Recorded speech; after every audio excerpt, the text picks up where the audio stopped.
Good evening, everyone. Thank you so much for coming out and joining us for our presentation on dam removals in Massachusetts. My name is Marissa Browning-Kamens, and I'm the Senior Land Protection and Restoration Associate for the Nashua River Watershed Association, here with my colleague Jessica Vasey-Powell, who is our Water Programs Director. So we are here from the Nashua River Watershed Association. Advance the slide.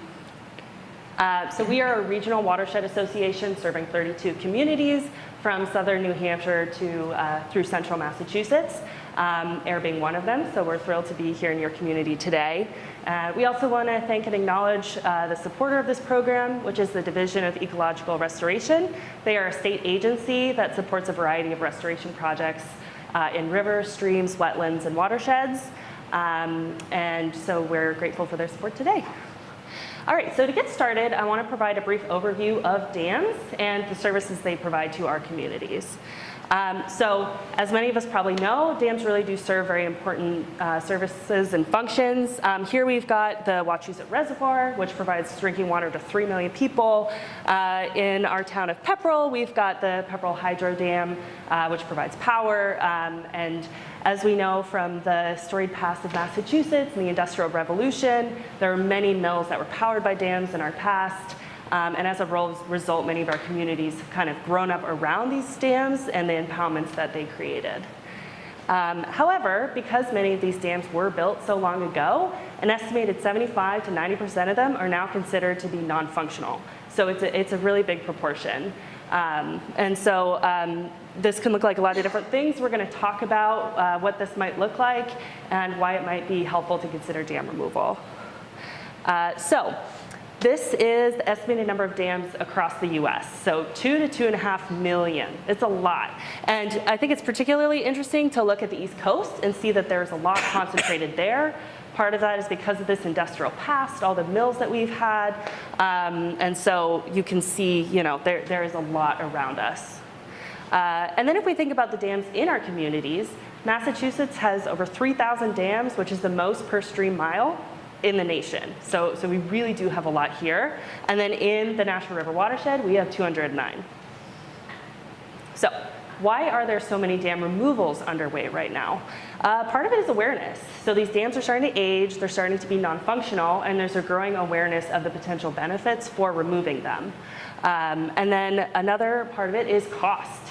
As dams age, as there are more maybe maintenance and repair costs, these maintenance costs are really top of mind for dam owners.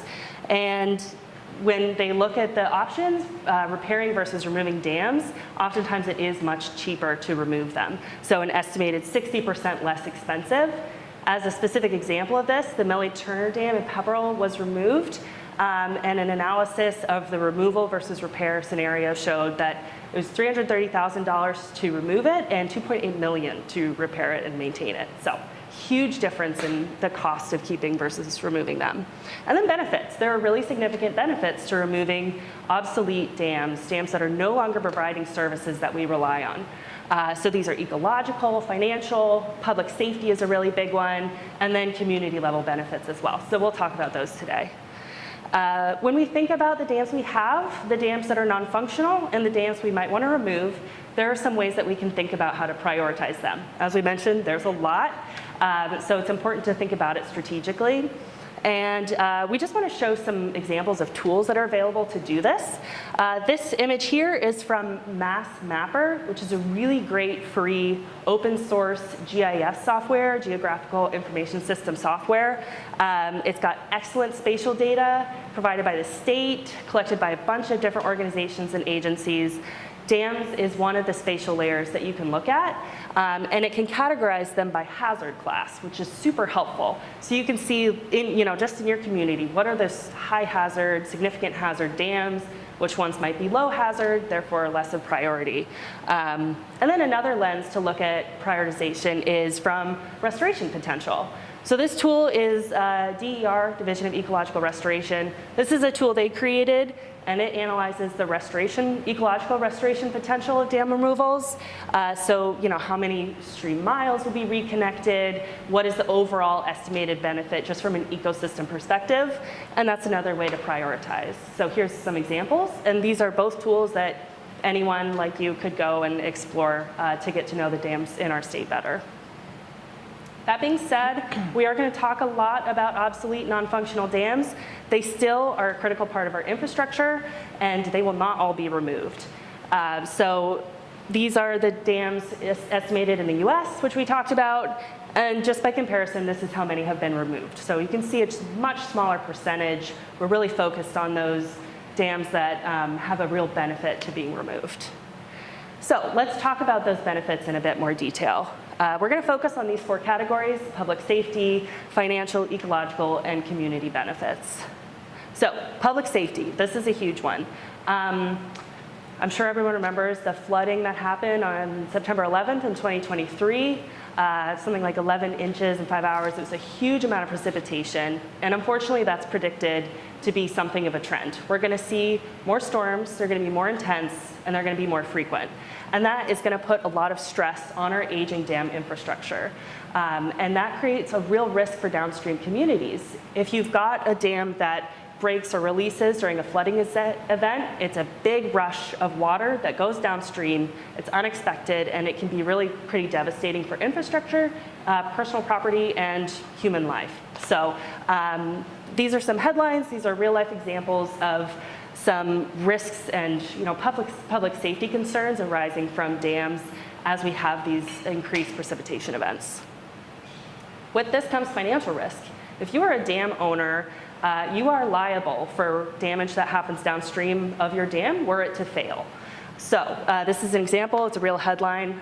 This dam owner was responsible for almost $120 million in damage because their dam failed during a flooding event. So this is a very real thing that dam owners have to consider and weigh when they're thinking about the future of their dam. There's some other costs. They're hidden costs sometimes. This is a picture of some of our utilities that often are inside our roads or under our roads. If you have a dam that is near a culvert or a city road that's got some of these utilities underneath, and that dam isn't in very good shape, it could be undercutting the culvert, it could be causing damage to these utilities, which we aren't always seeing. And that's something that our DPWs, our municipalities are responsible for, and it can incur costs that we're not always aware of. But this can be an ongoing financial situation if your dam is not in very good shape. So as an overview, these are some of the benefits from a public safety perspective and a financial perspective for dam removal. If you pay for dam removal, that's a one-time cost, and you eliminate the need to pay for maintenance and repairs and dam inspections forever.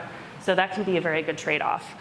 There's that elimination of the potential for dam failure if there is some unexpected storm event or just if the dam is in really rough shape. You're reducing the risk of upstream flooding. You may not need to, you won't need to build and maintain fish passage if that's an issue for your specific dam and waterway. Increased climate resiliency, no matter what comes your way, that risk of damage to the dam in the future is eliminated. And you can save a lot of money in the long term. Thinking about that Millie Turner Dam example of the differences in costs. So now we'll talk about ecological benefits. This might be something that you think is a primary reason for a dam removal, and it certainly can be. So we'll start by talking about a healthy stream system. So this is just a graphic that shows what a healthy stream system might look like when there's no blockage to the waterways. You've got free-flowing water that are all interconnected. Because it's flowing freely, it might have lower temperatures and higher levels of dissolved oxygen, which is really important for aquatic organisms and general biodiversity. It's really important to keep sediment and nutrients flowing throughout the system. It's not something we think about very often, but that's a really important part of our ecology here in Massachusetts. We have something called a sediment-starved system. So keeping the sediments we do have moving around is really important. And then you've got fish and wildlife passage. These animals that need to access different parts of our waterways for different parts of their life cycle can do so. And we've also got wetlands and floodplains.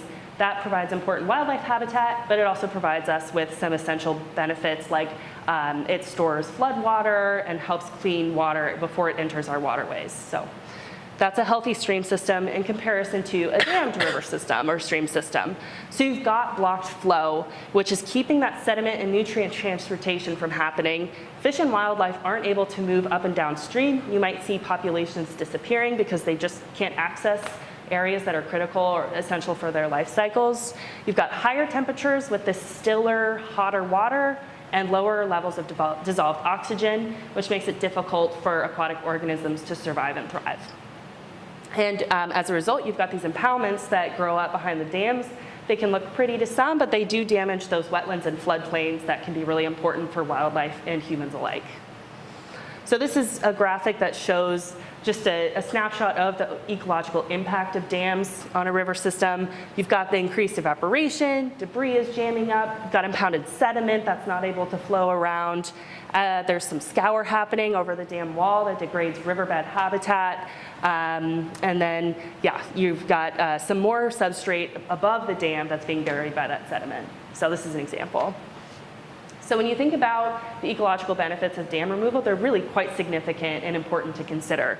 You're restoring natural thermoregulation, improving water quality, lowering those temperatures, increasing dissolved oxygen again, all these things that our wildlife really need. Got that restored sediment and nutrient regime, and those healthy floodplains and wetlands that I was talking about, those are restored through dam removal process. Great improved habitat connectivity and habitat for benthic or organisms on the riverbed.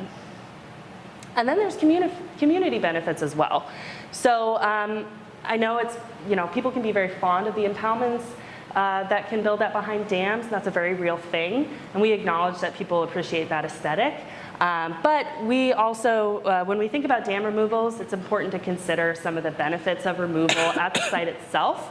As a dam removal is happening, part of the process can be new trails, new parks right around where the dam used to be and all this recovered area that used to be under the impoundment. It might be space for picnicking. That can all be a part of the dam removal process, and then improve boating and fishing. You've got wildlife that are rebounding. That can make a better situation for sports people, and you've got restored natural beauty. You can watch the river return to the way it once was. It can be a very, very neat thing to witness. So all that being said, I've been alluding to this value of dams, how they can be at the heart of our communities. And we want to acknowledge that and say that the historic value of dams is very much considered when we think about the dam removal process.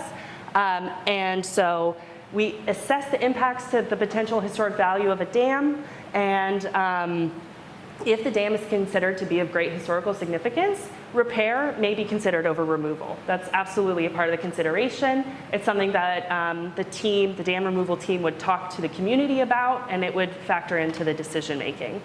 That being said, if this historic dam causes a significant risk to human health and safety, that may supersede the historical value of the dam. So public safety is paramount. And we just want to add that caveat, but both are considered very seriously. So now Jessica is going to step in and talk more in detail about the dam removal process itself. Thank you, Marissa. All right, let's talk about the dam removal process.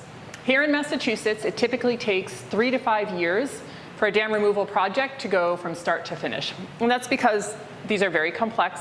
There's a lot of steps along the way. Some of those steps are occurring simultaneously, and they're feeding back to inform each other.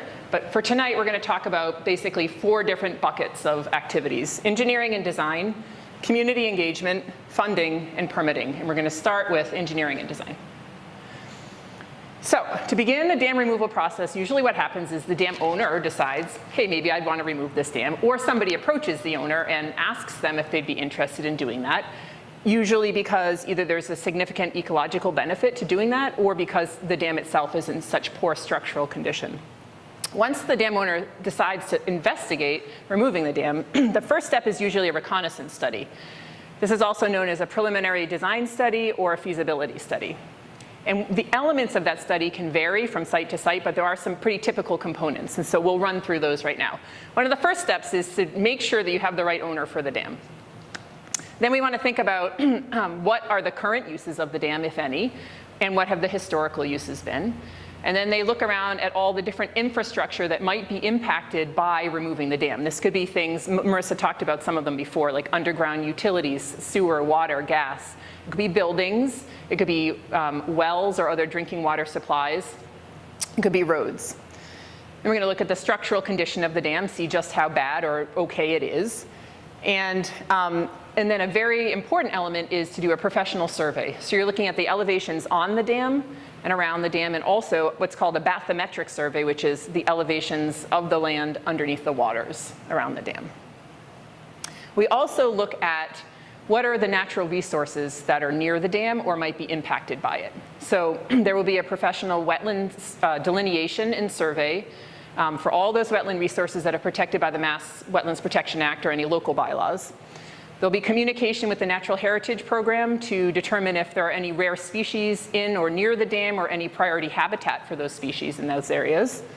The project team will start to think about what species may be moving up and down the river and might need to be considered in terms of improving their connectivity or ensuring their connectivity of movement along the river if you were to remove the dam. So this could be things like brook trout, for instance. And then a very important element too is to sample the sediment that's in the impoundment to see if there are any hazardous substances in the sediment that need to be dealt with in a special way, basically either treated in situ or removed off-site to a licensed facility where that dam to be removed and those sediments exposed. Another extremely important element is what's called the hydrology and hydraulics analysis.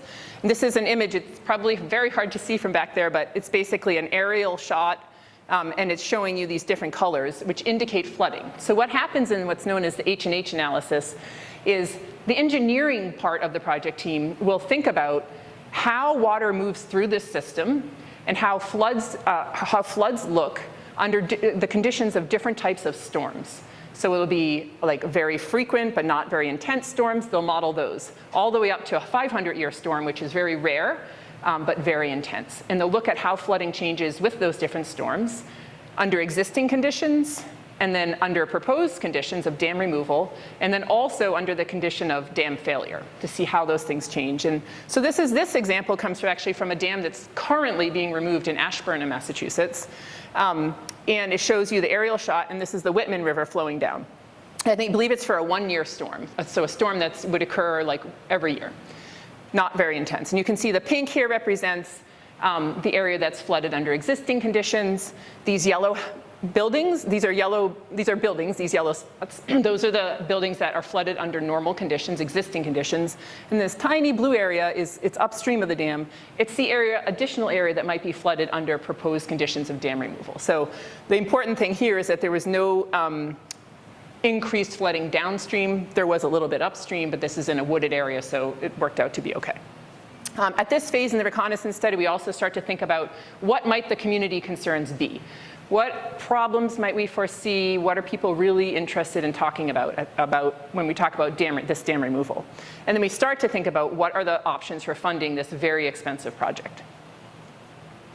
At the end of a reconnaissance study, you get several final products. These include a technical report of all of the information that you've gathered, all of this research and analysis that you've done. Site plans, which cover both the existing conditions, and there's a preliminary design plan for the proposed dam removal conditions. If we think about from 0 to 100% detail on these site plans, at this stage, we're at about 20% of detail of the proposed conditions. And then there's a very rough estimate of what it would cost to remove the dam. So all that information goes to the landowner and the project team, and they need to decide whether to move the project forward or not. If this is a dam that's owned by the municipality, then that's sometimes an opportunity for townspeople to be involved in the decision-making process, whether it's through city council or through a town meeting. Sometimes you can actually influence the decision about whether to remove a dam or not. Let's say that the decision is made to move the dam forward, then the team goes back and the engineers are doing all of the rest of the analysis that needs to happen in order to round out those 100% details for the site plans, for the hydrology and hydraulics analysis, to determine what we're going to do to protect rare species if they're present. All of those different issues that were raised in the reconnaissance study are now looked at in detail, and also a final cost estimate, a very refined cost estimate is delivered that looks, if you can see anything like this, but it's broken down by the stages of construction, what each item will cost, down to this first item is the portable toilet. So it's very detailed, and you have a very good idea of what it's going to cost, including basically an estimate of the contingency, like if the cost of whatever, gasoline goes up. That's all built into this final cost estimate. So let's talk about permitting now, because design and permitting are very closely related. There's a whole slew of permits that you need to obtain if you're going to remove a dam. And these are at the local, state, and federal level. And I wanted to show you this graphic created by Ty and Bond, basically to emphasize that the design process and the permitting process they're interactive, they're informing each other. What I mean by that is, let's say the project team puts together an application for a permit. They send it into the reviewing agency. The reviewing agency typically has a public comment period where anybody can comment on this proposed project. They get together their own comments on the project, all the public comments. They send it back to the project team, who then have to change the project in order to address those concerns and comments. And then they send it back to the reviewing agency, and it goes back and forth until finally the reviewing agency says, yes, this project meets the environmental laws that I'm in charge of implementing, and I'm going to issue you your permit. At that stage, I also wanted to point out that one of the conditions that's always attached to these dam removal projects is 3 to 5 years of monitoring of the site after the dam is removed. So that'll be for things like the establishment of native plant species, whether invasive plants are moving into the impoundment and being dealt with, if there are any hazards that are being created, if the sediment is moving through the system as we expected or not, and also whether the shape of the channel is developing as we expect. And if these things are not going along as we expect, then the project, really it's the dam owner at this point, because the project team may or may not be present. So the dam owner has to hire somebody at this point to address those concerns and make sure that the conditions of the permit are still being met. Okay. So this is a list of the many permits that are typically involved in the process. Not all of these apply to every project, but we'll get to that in a second. First of all, at the local level, there's a notice of intent, which is submitted to the Conservation Commission, who examines the project through the lens of the Massachusetts Wetlands Protection Act and any local wetland bylaws. And then there is this whole slew that go through the state. It's this middle section. If the dam is either tall enough or the impoundment is big enough, then the dam is what's called jurisdictional. And the Office of Dam Safety will require you to obtain a Chapter 253 dam safety permit. And then if it meets other certain conditions, it's reviewed under the Mass Environmental Policy Act, the Massachusetts Endangered Species Act, the Massachusetts Historical Commission will get a chance to see it, and then the Department of Environmental Protection reviews it, and with two different branches of DEP reviews the project. First of all, there's the branch that looks at it under what's called the 401 Water Quality Certificate Program, and they're looking at impacts to water quality. And then there is the Chapter 91 dredge program. This branch of DEP is looking at the project from the perspective of dredge and fill in navigable waters and whether we're protecting the navigability of those waters. Typically, the only federal agency that you have to submit a permit application to is the US Army Corps of Engineers, and they review the permit under Section 404 of the Federal Clean Water Act. But the Army Corps will also parcel out the project to other agencies as needed, in particular to the US Fish and Wildlife Service, who will review it under the Endangered Species Act. So let's talk about funding. These projects, as Marissa alluded to, can be extremely expensive. She mentioned Millie Turner, which was about $330,000. The lowest one I've seen was $100,000, but these are very atypical. Most of the time, they're $1 million or up to several $1 million. And there's usually no single dam owner who has the funds to pay for this kind of a project. So the project team works really hard to piece together the puzzle of finding enough funding for this project over the entire course of the project, from point A, where we're doing the reconnaissance study, all the way to point Z, where we're doing the monitoring at the end. There have been a number of grant opportunities for dam removals in the recent history, but it looks like that may be changing, with the current changes in how federal money and so forth are being parceled out. So one of the big sources recently, and probably still remain, is through the state program, the Dam and Seawall Repair Removal Program, also the Municipal Vulnerability Preparedness Program, and then the Division of Ecological Restoration itself offers smaller grants and also technical assistance on these projects. At the federal level, the Army Corps of Engineers, FEMA, NOAA Fisheries, if you're a coastal community, and also the Department of Transportation has grants for dam removals. There are also a number of private corporations and foundations that are very interested in funding this work, as well as a number of nonprofits that are involved, such as Audubon, Mass Audubon, Trout Unlimited, and the Nature Conservancy, in both partnering on these projects, but also helping to bring funding to the table for them. And finally, I want to talk about community engagement. Not because it's the least important, it's not last because of that reason, but it just is happening last. It's very important.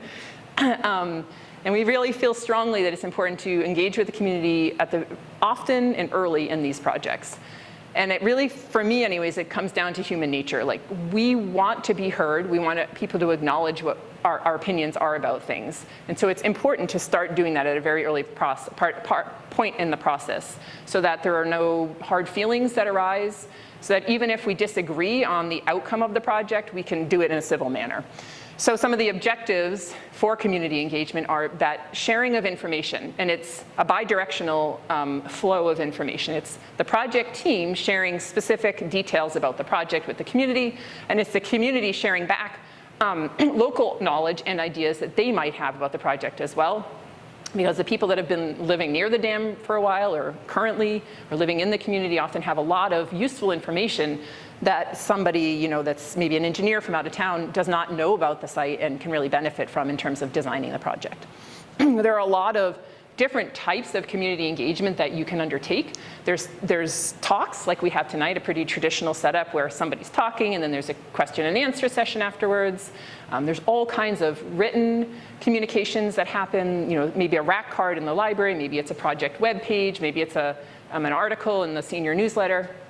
And then there are more engagement opportunities with more flair. Like, maybe you're going to the local fair and setting up a table to talk about the dam project. Maybe you're showing up in the coffee shop on Saturday mornings to talk about the dam project. There's all kinds of different ways that we can think about engaging with the community for these projects. This here is just one example that's really useful when we're talking about this engagement process. This is like a landscape architect created this rendering of what this particular project might look like after the dam is removed. And this can be really helpful for people, because sometimes a big stumbling block when we think about these projects is, well, okay, we're going to remove the dam and the water is going to come down and now we're going to have a mud bath. And I don't want a mud bath. So these sort of visual aids can really help us to understand what it might look like and how it might actually be nice to look at after the dam is removed. And we're going to see a series of photos in just a minute that also is another visual aid that helps us to start to visualize that process. I think that's it. Nope. OK. So now you have everything in hand. You have your permits. You have your design. You have your funding. Hopefully you have the community support. And you're ready to basically go to construction. These are massive projects, and so they're bid out to qualified contractors who then undertake the project for you. There are a number of key considerations for that, both the design phase and the construction phase, and we have touched on several of them, but I'm just going to highlight a few more really important ones to think about. First, I'm actually going to start here. One of the key things when you start to work on the dam actual construction is that we're going to have to bring down the level of the impoundment slowly, so that there's no big flood of water downstream. This is another fear that people have. You're going to remove the dam and all that water is going to come downstream. I live downstream. This is a problem.